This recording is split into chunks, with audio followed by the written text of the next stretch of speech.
or so I thought. After blowing up his helicopter, Terreno contacted me.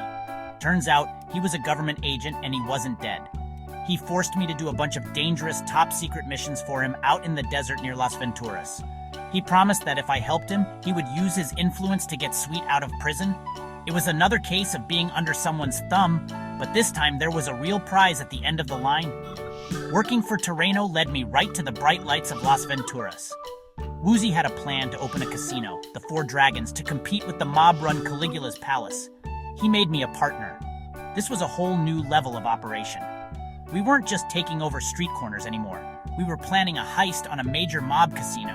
We put together a crew, cased the joint, and pulled off an incredible robbery. We walked away with millions. In Venturas, I learned about business, strategy, and how to operate in a world of high stakes. I was a long way from the kid who just got off the plane in Los Santos. With the casino heist money in our pockets and Terreno finally making good on his promise, the time came. Sweet was released from prison. I went to pick him up expecting a happy reunion. But Sweet wasn't impressed with my new life, my money, or my businesses in San Fierro and Las Venturas. He said I'd forgotten where I came from. He wanted to go straight back to Grove Street, back to the hood that was now completely run by the Ballas and flooded with Smoke's crack cocaine. He was right. We had unfinished business. It was time to go home and take back what was ours, for real this time.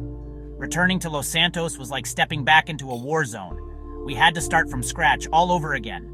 We rallied the few old-school Grove Street members who were left and began the hard work of reclaiming our turf. It was a bloody and difficult fight. We pushed the dealers out, painted over the Bala tags with our green, and took back the streets one by one. It was just like before, but this time was different. I was different. I had new skills, new resources, and the experience of everything I had been through. We weren't just kids fighting for a block anymore. We were soldiers reclaiming our kingdom. Finally, we took the fight to the top. I confronted Big Smoke in his fortified crack palace. It was a sad end. He was my boy, my friend, but he chose the wrong path.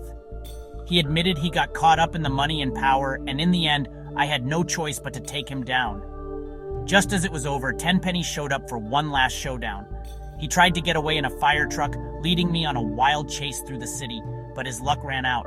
He crashed right in the heart of Grove Street and died from his injuries. Justice, in its own twisted way, was finally served. With Tenpenny and Smoke gone, and our turf back under our control, a new era began for the Johnson family and Grove Street. The riots that had torn the city apart finally ended. We were all together in the Johnson house. Me, Sweet, Kendall, Cesar, The Truth,